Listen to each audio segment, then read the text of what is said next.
His large brown eyes would stay fixed on the senator in question. Uh, Eyes would stay fixed on the senator. His large brown eyes would stay fixed on the senator in question.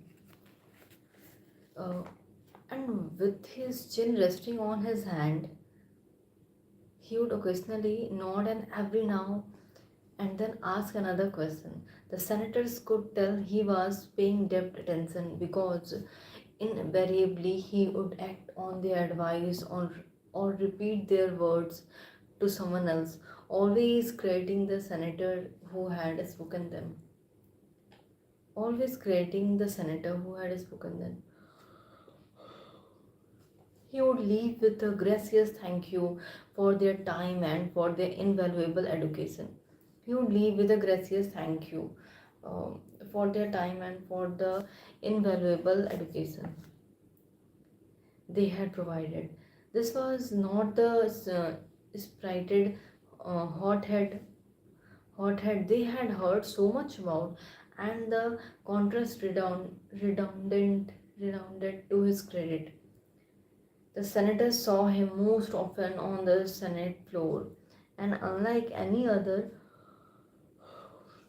member of the institution, he attended every session and sat almost the whole time at his desk. He took copious notes. He wanted to learn everything about senatorial procedure, a dull affair, but one that seemed to captivate him. He was far, however, from being a dullard when Senator encountered him in the hallway or in the cloakroom. When Senator encountered him,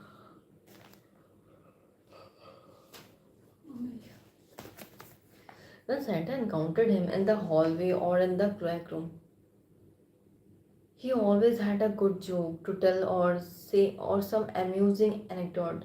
He had spent his early years in rural poverty, and although he was well educated, his language had some of the color and biting humor of the Texan farmer and migrant worker. The senator found him amusing.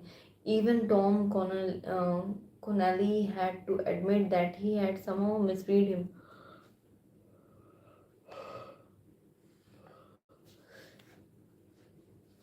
Older senator referred to at the time as Old Bulls, particularly came to appreciate Lyndon Johnson, although he had position of great authority based on their seniority. Seniority. They often felt insecure about their age. Some were in their 80s and their physical and mental captivities. But there was Johnson visiting their office frequently, intent on absorbing their wisdom. One older Democratic senator in particular took to Johnson, Richard Russell of Georgia. He was only 11 year older than Johnson, but he had been serving in the Senate since 1933 and had become one of its most powerful members. They had gotten to know each other because Johnson had requested and received a seat on the Armed Services Committee, on which Russell was second in seniority. Russell crossed paths with Johnson in the cloakroom, in the corridors, on the Senate floor. He seemed to be everywhere, and although Johnson visited Russell in his office almost every day, Russell came to enjoy his presence. Like Russell, Johnson was mostly all business and full of questions on arcane Senate procedures. He began to call Russell's the old master, and he would often say, "Well, that's the lesson from the old master. I will remember that." Russell was one of the few senators who had reminded a bachelor he never admitted he was lonely, but he spent almost all of his time as his Senate office, even on Sundays.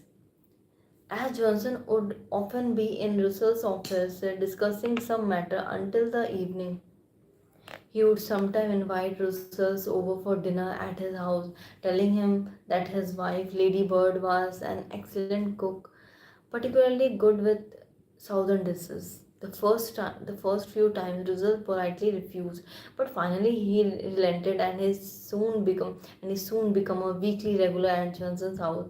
Lady Bird was charming, and he quickly took to her. Slowly, the relationship between Russell and Johnson deepened. Russell was a baseball fanatic, and to his delight, Johnson confessed a weakness for the sports as well. Now they would go together two night games of the Washington Senator. A day would not pass in which they did not see each other, as the two of them would often be the only senators in their office working on the weekends. They seemed to have so many interests in common, including the Civil War, and they thought alike, and so many, and they thought alike on, and they thought alike on so many issues dear to Southern Democrats, such as their opposition to a civil rights bill.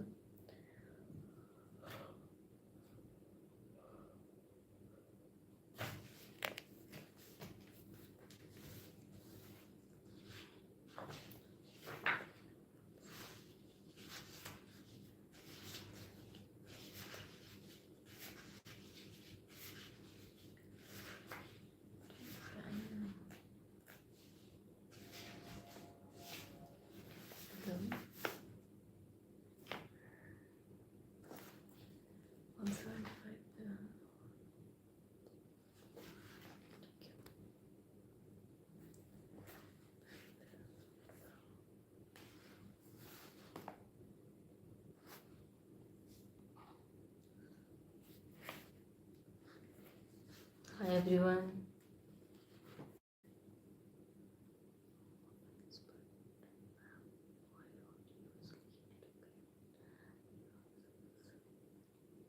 कोई issue नहीं है, book complete करना है, last तक आते जाते रहेंगे.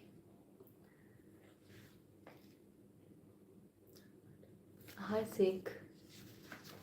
हाय.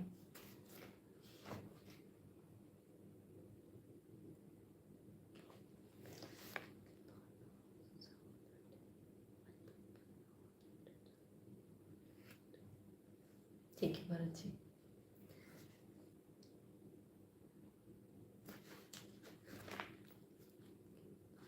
हाय किम.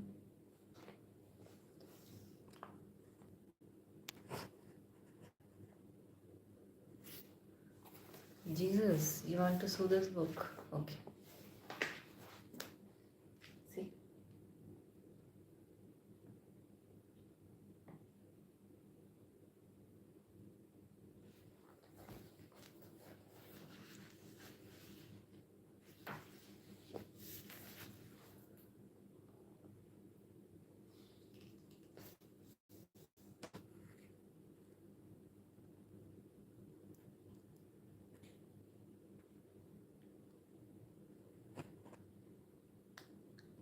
Oh, you're from Korea.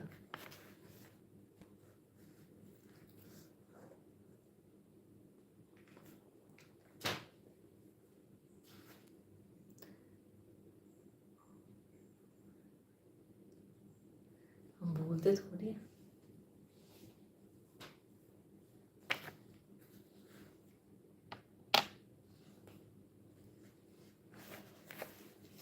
Soon results could be heard touting the junior senator as a can-do young man with a capacity equal to his own for hard work.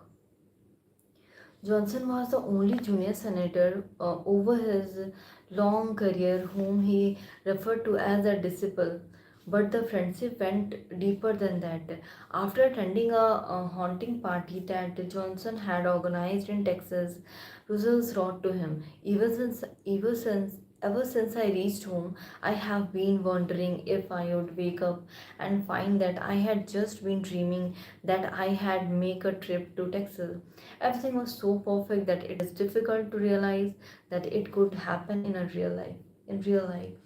In 1950, the Korean War broke out, and there was pressure on the Armed Service Committee to form a subcommittee to investigate the military preparedness for the war. Such a subcommittee had been formed during World War II and chaired by Harry Truman.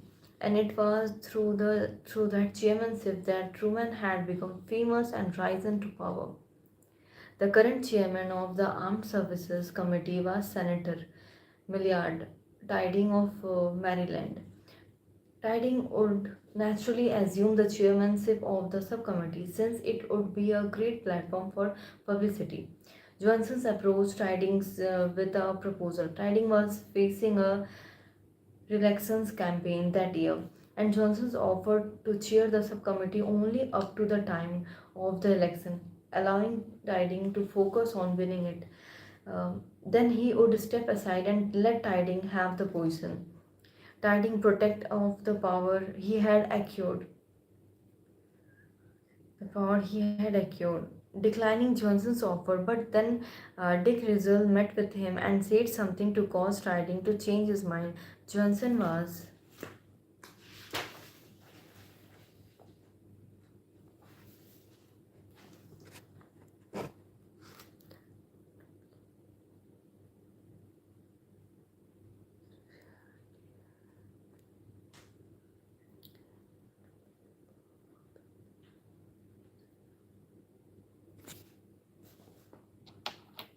nice lines.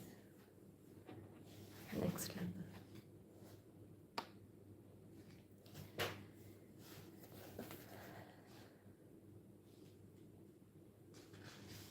Named the chairman a stunning cup for a senator who had been on the job for only a year and a half, and he would hold on to the job for quite a while as Tiding lost his re-election bid. As chairman, Johnson was suddenly receiving national public exposure, and journalists covering the Senate discovered that he was the master at handling the press. He carefully guarded the finding of the subcommittee, allowing to leak to journalists, allowing no leaks to journalists. He surrounded his works with tremendous mystery and drama, giving the impression that the committee was uncovering some real dirt on the military. He doled out information and report or to a select group of powerful journalists who had written articles that he had approved of. The other journalists had to fight for any news crumbs he designed to offer. The junior senator became to fascinate the press crowd. He was tough yet sympathetic to the journalist's job. And most important, he knew how to give them a good story. Soon, some of them were writing about him as a jealous patriot, a future political force to be reckoned with. Now, results could properly defend his allegation of Johnson. The senator from Texas had done a great job and had finally gotten the Senate some positive publicity. In May and June of 1951, Johnson and Russell worked closely together on the recall of General MacArthur from Korea. Now Russell had a first-hand view of Johnson's staff, and he was astounded at how efficient it was, larger and better organized than his own. It made Russell's feel out of step with the times, but Johnson's, as if sensing his thought, began to help Russell's build his own modern staff. He gave him complete access to the legal and public relations terms he had developed, showing Russell how helpful they could be. As Johnson worked with him on this, the bond between them grew even tighter. One day, Russell told a reporter that Lyndon Johnson could be president and would make a good one. The reporter was flabbergasted. It was so unlike Russell's to ever pay such a compliment. One spring day in 1951, Senator Hubert Humphrey of Minnesota was waiting to catch the subway to the capital when Lyndon Johnson suddenly approached him and suggested they ride together and talk. Such words were like music to Humphrey. He almost couldn't believe Johnson was sincere in the offer. Humphrey had joined the Senate at the same time as Johnson, and he had been considered the bigger star, a charismatic liberal who could be president one day. Humphrey, however, had a problem that had completely impeded his rise to the top. He believed so stridently in liberal causes that he had alienated almost everyone else.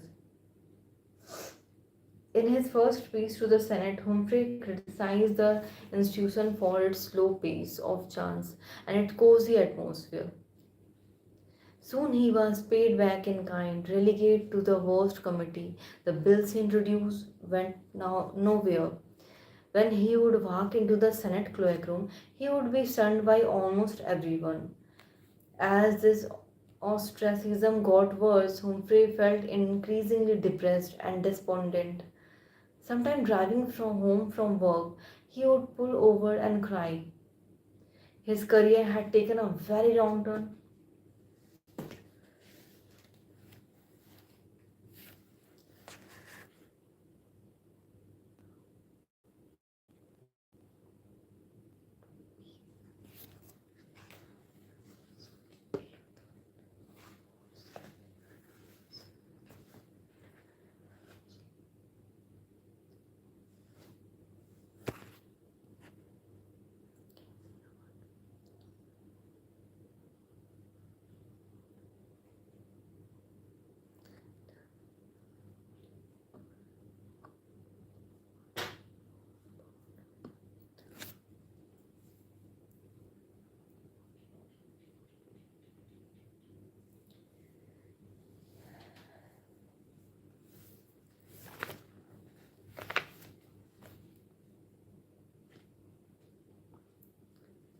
Bharat, why don't you not write a book? If you write this line in a book, then it's a number one seller. So I suggest you just go and write all this line in a book. You have a good sense of humor.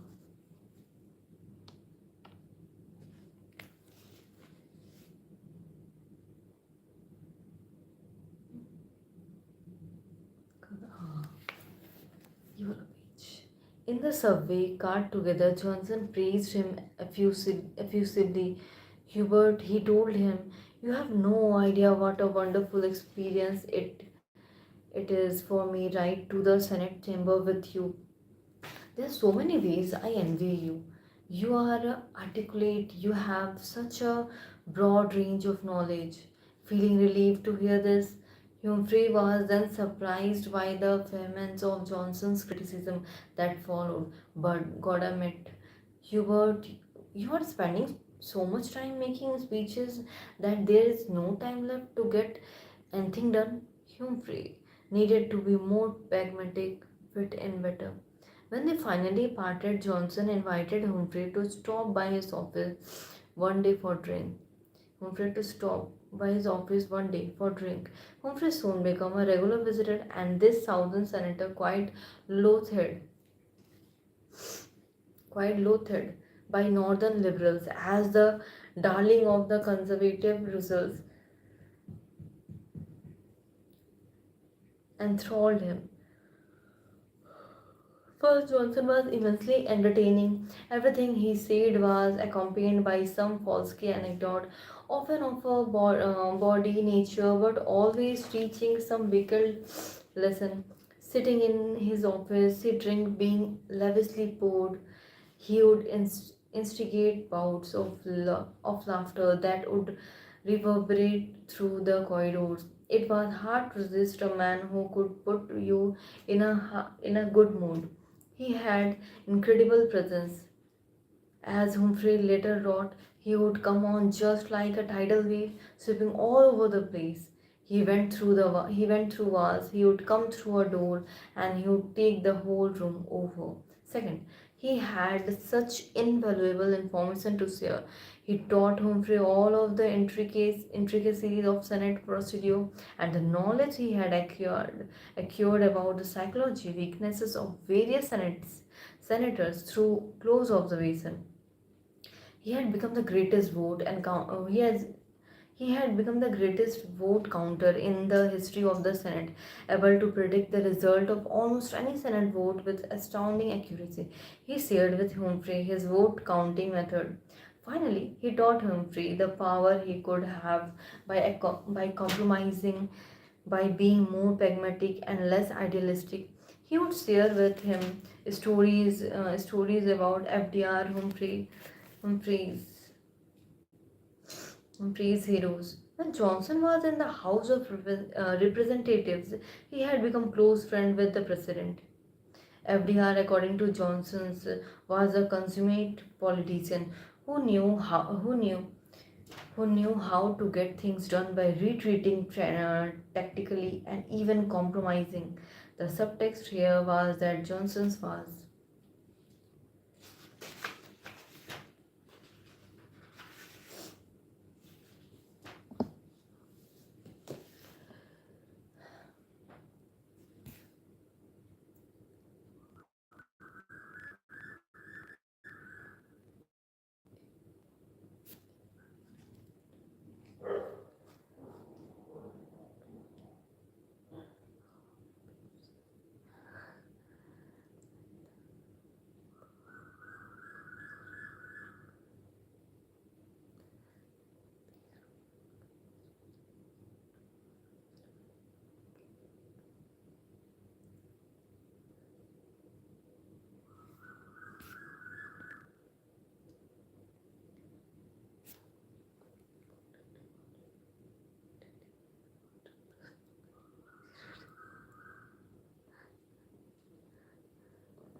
Yeah, it's a good idea, very good idea, I say. Humor with feelings, next level. Suggest you go and write it now. You have a very good sense of humor.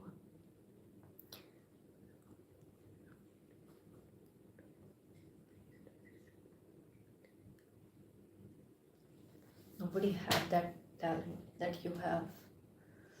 That's why. See the lines you written already.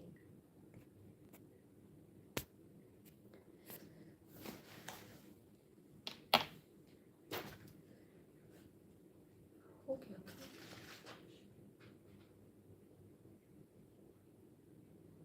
The subject here was the Johnsons was really a closet liberal who was idolized FDR and who wanted just as much as Humphrey to pass a civil rights bill. They were both on the same side, fighting for the same noble causes. Working with Johnson, there was no limit to how high Humphrey could rise within the Senate and beyond. As Johnson had correctly guessed, Humphrey had presidential ambitions. Johnson himself could never become president, or so he said to Humphreys, because the nation was not ready for a president from the south, but he could help Humphrey get there. Together, they would make an unbeatable team. What sealed the deal for Humphrey, however, was how Johnson proceeded to make his life easier within the Senate. Johnson talked to his fellow Southern Democrats about Humphrey's intelligence and humor, how they had misread him as a man.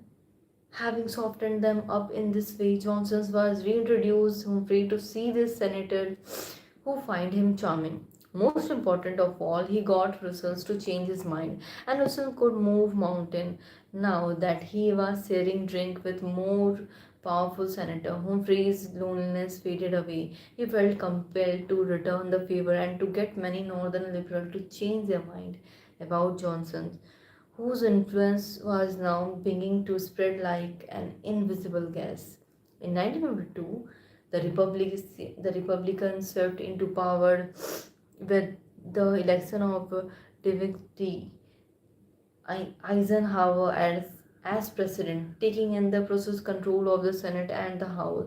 One of the casualties election was Ernest McFarland of Arizona, the former Democratic leader in the Senate. Now that the leadership position was vacant, the scrambling for this replacement began. Johnson suggested that Roosevelt himself take the position, but Roosevelt declined. He could have more power operating behind the scenes. Instead, he told Johnson he should be the next leader, and Roosevelt could make it happen. Johnson, acting surprised, said he would consider it, but only if Roosevelt would remain the old master, and advised Johnson every step of the way. He did not have to say another word. Within weeks, Roosevelt had essentially helped secure him the position, and it was remarkable coup. At the age of 44, Johnson was by far the youngest leader in the history of either party. Several weeks into his new position, Johnson came to Roosevelt with a most unusual request. Position on key committee had been based for decades on seniority. Position on keys Position on key committees had been based for decades on seniority, but what this meant was that committee chairmen were often not up to the job. Men in their servant and 80s had ideas that were rooted in the past. They did not have the stomach for a big fight. Now, with the Republican in full control, they were planning on rolling back some of FDR's greatest achievement with the New Deal and in foreign policies. It was going to be a rough 2 years until midterm election. Johnson wanted the power as the leader of the Senate Democrat to alter the committee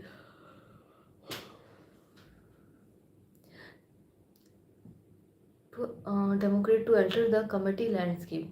He was not advocating anything radical. He would shift here and there a few committees and chairmanship, bringing some fresh blood, such as newly elected Senator John Kennedy and Hubert Humphrey, whom he wanted to get on the Foreign Relations Committee.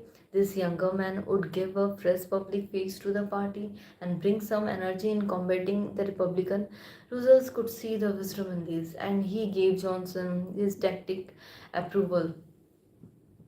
But he also warned him, "You are dealing with the most sensitive thing in the Senate. You are playing with dynamite." Johnson approached other older senators. Some were easy to convince, such as Senator Robert Byrd, who had a great fondness for the new leader.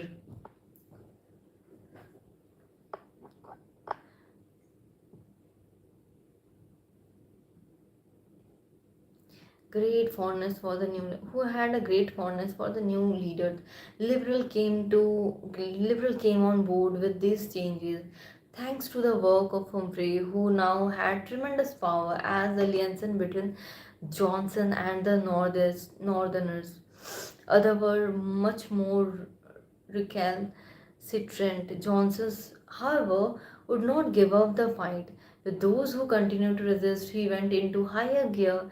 He became relentless. He would spend hours in his office behind a closed door, talking to himself, rehearsing his argument and the counter argument of these stubborn senators until he was sure he had found a perfect approach. To some, he argued pure pragmatism. He need to defeat the Republican at all cost. With other, he reached back to the glory years of FDR, the Southern senator. He made it clear that making the party more powerful and on field would make Johnson's job easier, and that as a fellow Southerner, he would be their ultimately in further fight. He served them endless drink in his office, pulled out the full arsenal of his wit and charm. He would telephone them at all hours. If the senator could, if the senator continued resisting, he would call again later in the evening. He never argued with the vehemence or tried to force the issue. He saw their side. He offered numerous uh, quid pro quos. Quid pro quos. Eventually, as one senator after another relented, he got the last holdout to cave in. Somehow, Johnson's was now someone to fear. If they did not if they did not give in and remained one of the few holdout. Clearly, he could become their lives miserably over the next few years.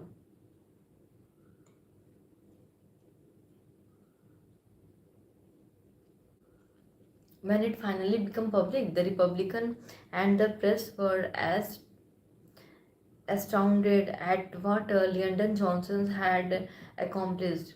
In a matter of When it finally became public, the Republican and the press were astounded at what Lyndon Johnson had accomplished. In a matter of weeks since assuming the leadership position, he had gained unprecedented power. He not the seniority system.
The seniority system.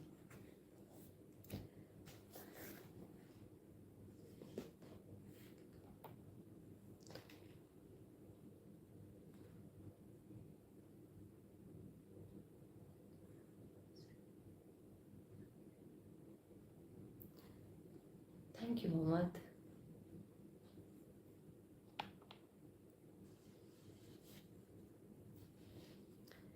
The seniority system control committee appointments. He was now the undisputed master of the Senate, and the byword among his colleagues was, "Let Lyndon do it." Drawn into his sphere of influence was the most unlikely cast of character, from Dick Russell to Herbert Humphrey. But the most astonished person of all must have been Senator Tom Connolly himself. In 4 short years, Johnson had not only risen to the top but had gained control of the Senate Democrats through a slow and steady campaign of accumulating influences, far surpassing the power Connolly had accrued in over 20 years of service. Connolly had accrued in over 20 years of service. Interpretation. From the beginning of his political career, Johnson had a single ambition: to one day become President of the United States. To get there, he needed a relatively swift rise to prominence. The younger he reached leadership position, the more time he would have to spread his name and gain leverage within the Democratic Party. Elected to the House of Representatives at the age of 28, he seemed on track to get what he wanted, but in the House his career got bogged down. The place was so big and complex, and he was not good at dealing with a large group. He was not an exciting public speaker. He was much more charming in one-on-one situations. He became frustrated and restless, finally reaching the Senate at the age of 40. He brought with him his impatience as evidences by his meeting with Connelly, but shortly before his inauguration, he toured the floor of the Senate and had an epiphany. The place was much smaller. It was more like a cozy club for gentlemen. Here he could work one on one and slowly gain power by accumulating influence. To accomplish this, however, he had to transform himself. He was naturally aggressive.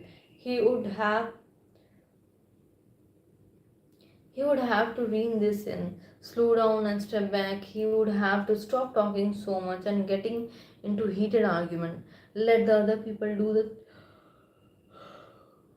Let the other people do the talking. Let them feeling like the star of the show. Stop thinking of himself. Instead, focus completely on his fellow senators as they talked and talked. Assume the inoffensive front of the junior senator, learning the ropes. The serious and somewhat dull student of procedure and legislation. Behind this front, he could observe people without seeming ambitious or aggressive. Behind his front, he could observe people without seeming ambitious or aggressive. In this way, he could slowly gain knowledge of the inner working of the Senate vote counting, how bills were actually passed, and insight into the various senators, their deepest insecurities and weakness. At some point, his deep understanding of the institution would translate into a commodity he could exchange for influence and favors.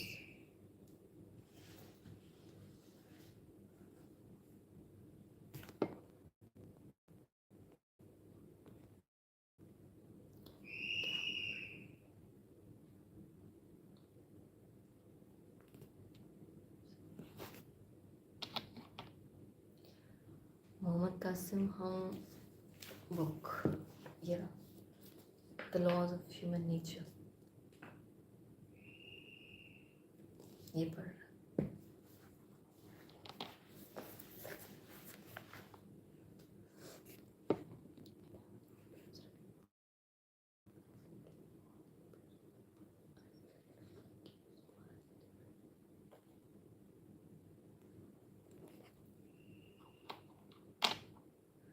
Bharat, why you want to become like someone else?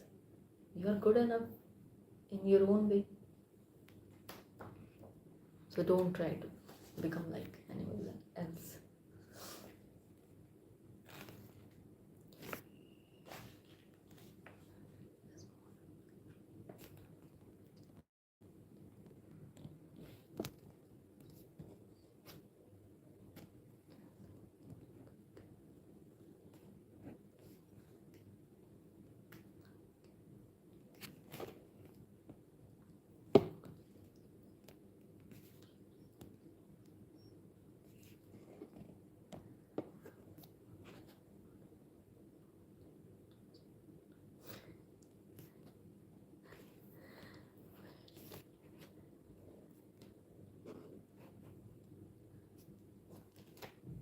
Don't be hurt. I also give reply to your chat.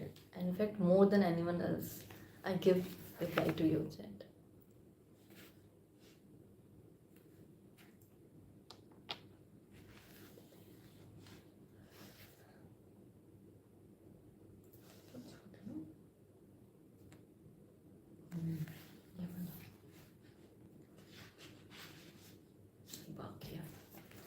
After several months of this campaign,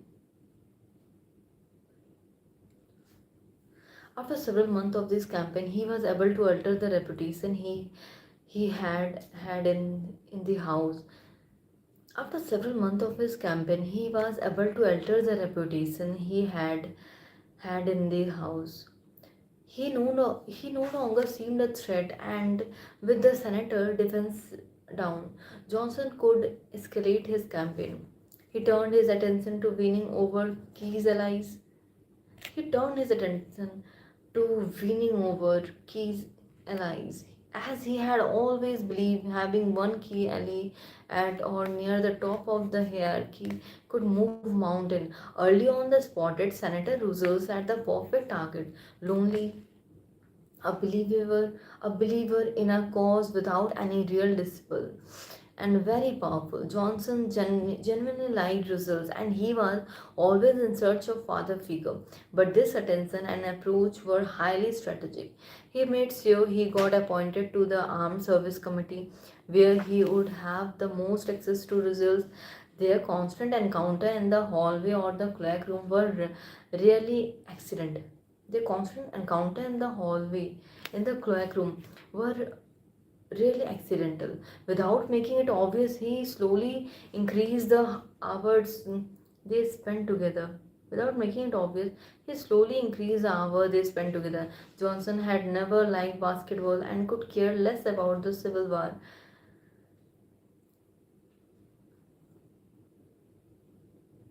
But he quickly learned to cultivate an interest in both. He mirrored back to results his own conservative values and work ethic and made the lonely senator feel like he had not only a friend but a worshipping son and disciples. A worshipping son and disciple. Johnsons was careful to never ask for favors. Instead, he quietly did favors himself for results, helping him to modernize his staff when Johnson finally wanted something, such as the chairmanship of the subcommittee. He would insinuate his desire rather than directly express it. Results would come to see him as an extension of his own political ambition.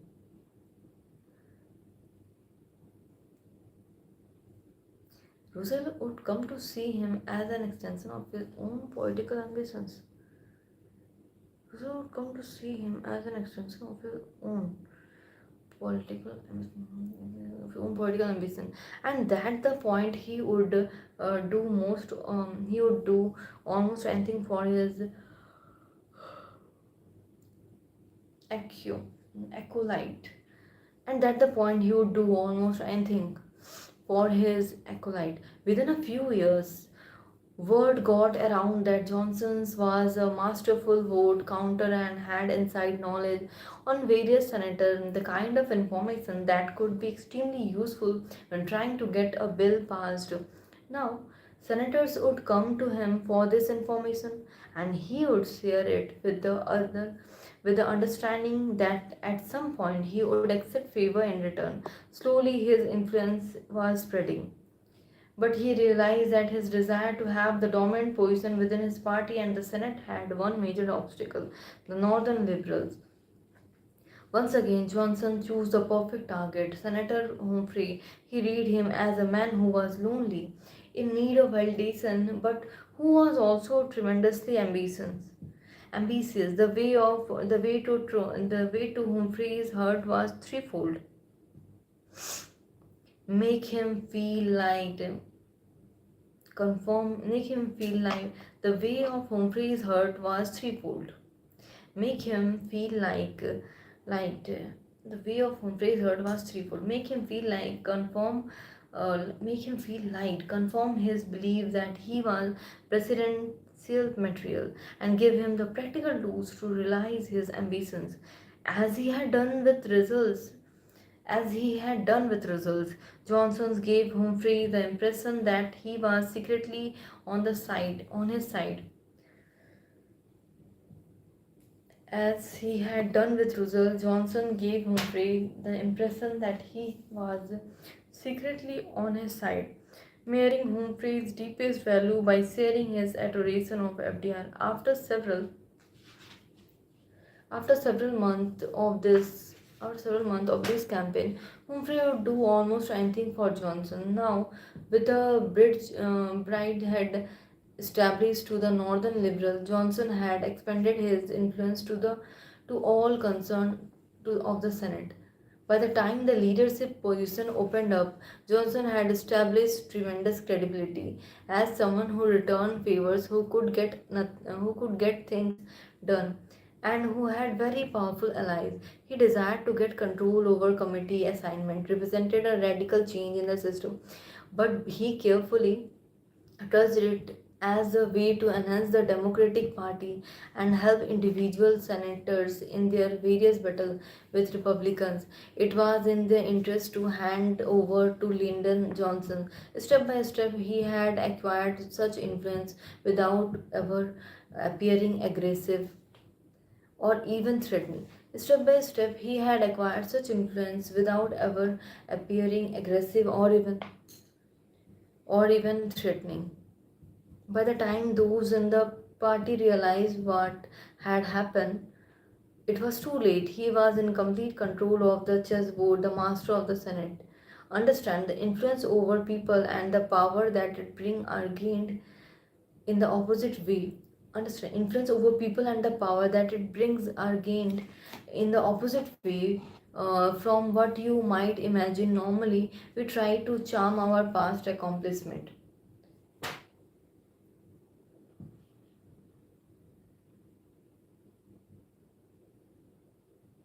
Normally, we try to charm people with our own ideas, showing ourselves off in the best light. We hike our past accomplishment. We promise great things about ourselves. We ask for favors. We promise great things about ourselves. We ask for favors, believing that being honest is the best policy. What we do not realize is that we are putting all of the attention on ourselves in a world where people are increasingly self-absorbed. This only has the effect of making others turn more inward in return and think others turn more inward in return, think more of their own interest rather than ours. As the story of Johnson demonstrates, the royal road to influence and power is to go the opposite direction. Put the focus on others, let them do the talking, let them put the focus on others, let them do the talking, let them be the stars of the show. Their opinion and values are worth emulating. The cause they support are the noblest. Such attention is so rare in this world, and people are so hungry for it that giving them such validation will lower their defenses and open their mind to whatever ideas you want to insinuate. Your first move then is always to step back and assume an inferior position in relation to the other. Your first move then is always to step back and assume an inferior position in relation to the other. And assume that an inferior position in relation to the other. Make it subtle. Ask for their advice. People are dying to impact their wisdom and experience. To impart their wisdom and experience. Once you feel that they are addicted to this attention, you can initiate a cycle of favors by doing something small for them, something that saves them time or effort. Something that saves them time or effort. They will instantly want to reciprocate and will turn the favor without feeling manipulated or pushed. And once people do favor for you, they will continue to work on your behalf. And once people do favor for you, they will continue to work on your behalf. In doing something for you, they have judged you worthy of this. And to stop helping you would mean to call into question their original judgment and their own intelligence, which people are very reluctant to do. Working slowly this way in a group, you will expand your influence without it seem aggressive or even purposefully. The ultimate disguise for your ambition. The true spirit of conversation consists more in bringing out the cleverness of others. Consists more in bringing out the cleverness of others than in showing a great deal of it yourself. He who goes away pleased with himself, he who goes away pleased with himself and his own wit is also greatly pleased. greatly pleased with you, with himself and his own wit is also who goes away pleased with himself and his own wit is also greatly pleased with you. Most men seek less to be instructed and even to be amused than to be praised and applauded.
What a great line you said, Bharat.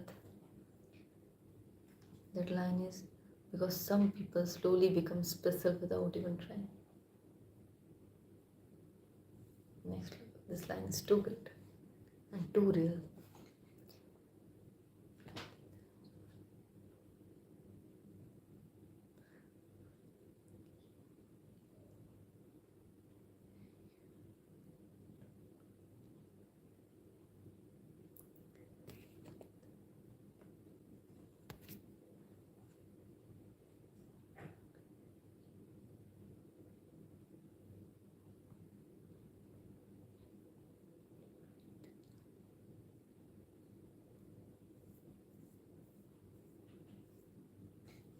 Because I like this book.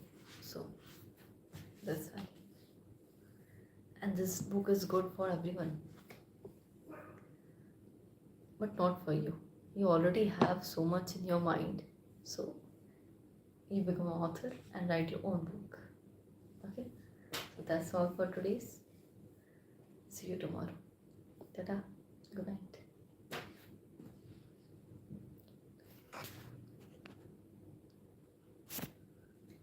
The book name is The Laws of Human Nature. Okay? Can I repeat? The Laws of Human Nature.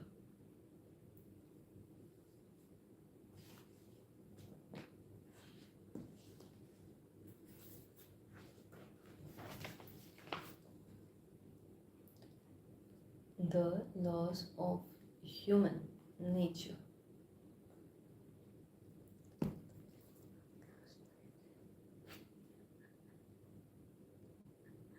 Okay, you write one book about that topic, the laws on girls' nature. Okay, then I will read this. Go. Right. Okay. Tata. Good night. See you tomorrow in the afternoon.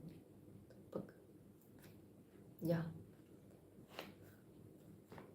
Then I will show here to everyone that the laws of girls' nature. Okay.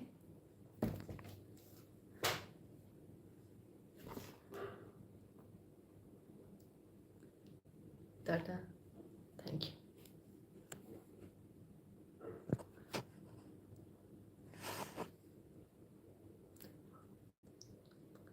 Okay. I say time. Okay. The laws of human nature.